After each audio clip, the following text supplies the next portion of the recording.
Hello, I'm IBXToyCat, and this is a video on the internet, and today I'm going to be showing you 5 ways to kill/troll your friends in Minecraft, Xbox 360, and Minecraft PS3. So because servers are so much easier to set up on the console, because it's literally just, invite people and this thing starts, it seems to be a lot more people get into revenge wars and want to start vendettas with each other, and this is, something that's a serious problem on the console. So I figured I'd, facilitate for it with pretty cool ways to do it, because although if you get angry with someone, you can just cover their house with lava, or you can do something like that. That'll either get you banned from the server, or, just in real life punched in the back of the head, or stabbed a couple times, or 37.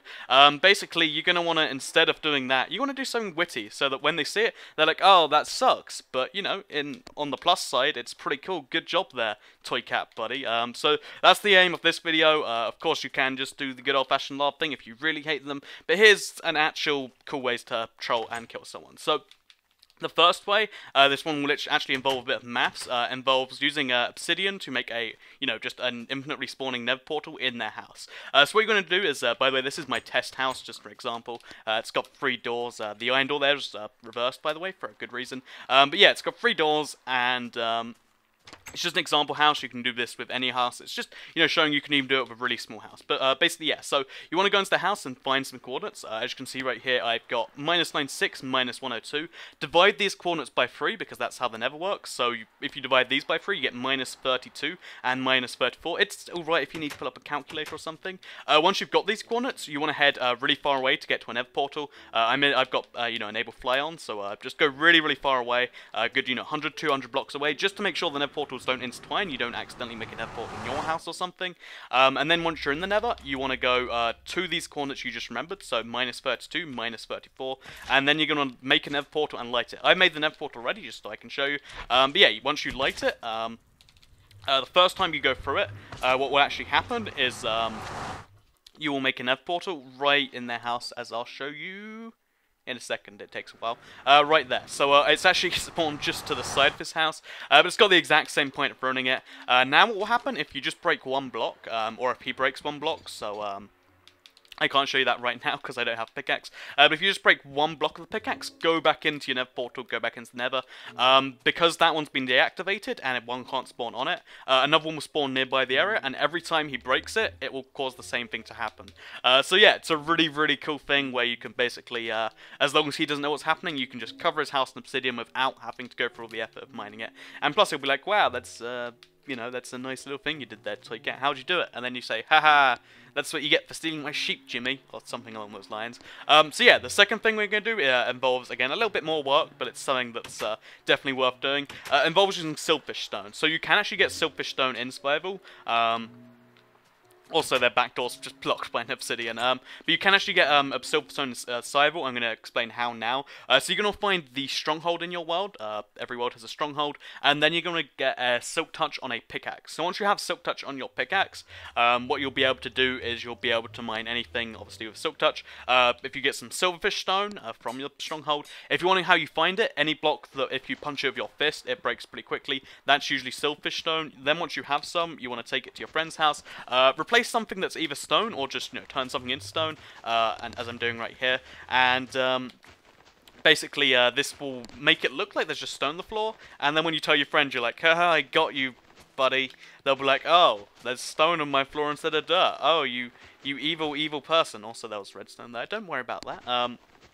They'll be like, oh, you evil person. What a shame, you just turned my floor in stone. But then you tell them, oh, but there's a little bit of TNT under there, you better dig down to get it up, and I'll be like, okay then, good one there. But then they'll punch down, and you'll realize it's silverfish stone. If they have any form of, normal sea in Minecraft, they'll be like, oh, now I'm going to destroy it all. So they'll get their house covered in silverstone, and it'll be funny to watch, or just, to see, haha, their house now eternally has silverfish. So, yeah, that's a pretty cool thing. So yeah, that's my second way. I think is pretty useful and pretty cool. Again, it takes a bit more setup, but it's definitely worth it. So this third one's a very simple one, just to be done with a tree near their house, so, I'm going to just quickly bone mill this tree to show an example. So basically what you want to do is dig down about 3 blocks from the surface, plant a block of TNT, so, surface, block, and then TNT. Place a tree down, bone meal the tree up, and then dig the block underneath the tree and pull a pressure plate down.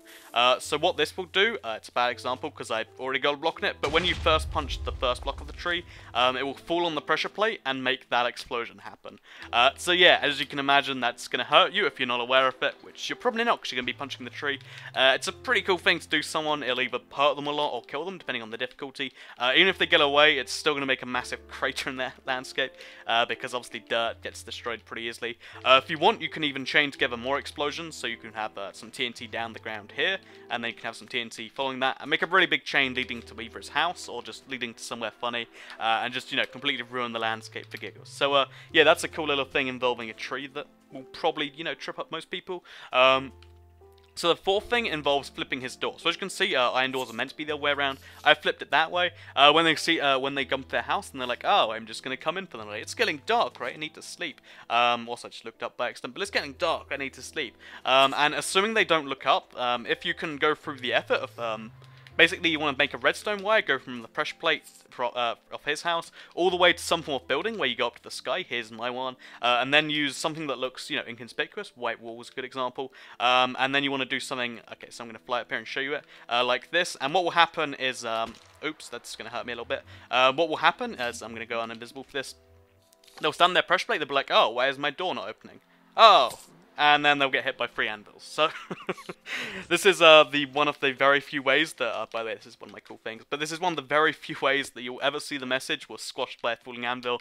I don't think you can even be angry if you get killed by an anvil. Like, it's one of the hardest ways to die, it's one of the most damaging ways to die, and even if you have a helmet on, it will still kill you from that height. So yeah, pretty cool way to kill someone, I think, anyway. So... I need to actually pick up my stuff. I'm going to do this fifth and final one. So the fifth and final way to kill troll/kill someone, at least that I think is pretty amusing, involves using jungle trees and bone meal. So I'm going to whip those two things out right now. Go away, slime. Seriously. So I'm just going to go invisible. It makes it easier. What you want to do is you want to use the jungle tree saplings, which for some reason have gone missing. Oh, here they are. No, that's my... Whatever, use jungle tree saplings, and you use the bone mill, and you make basically loads of trees all over their house. It's a pretty efficient way of, you know, just completely ruining someone's life, because they have to chop down all the trees, and, you know, completely ruins the look now. Of course, they could just keep it and pretend it's a jungle house, but I think there are very few people that would be down with that. But yeah, so cover the house in tree. Oh, wait, I see it right there. Covering their house in trees is a pretty effective way to, ruin their lives, and pretty fun way to make them just go, yep, maybe shouldn't mess with that guy. So yeah, this has been my 5 pro tips on how to troll someone / you know, kill them in Minecraft in, you know, pretty different ways. I hope you enjoyed it. If this is the sort of thing you did like, be sure to like the video. I'd very, very much appreciate it. I'm just going to stand on a tree right now. If you want to see stuff like this, leave a comment and let me know, because it's always useful to see comments too. Share the video with you know, your friends, so you know you're up to their tricks, or I don't know, or just, you know, show them cool ways to die. Whatever, that's been enough stuff. Let's go to an outro.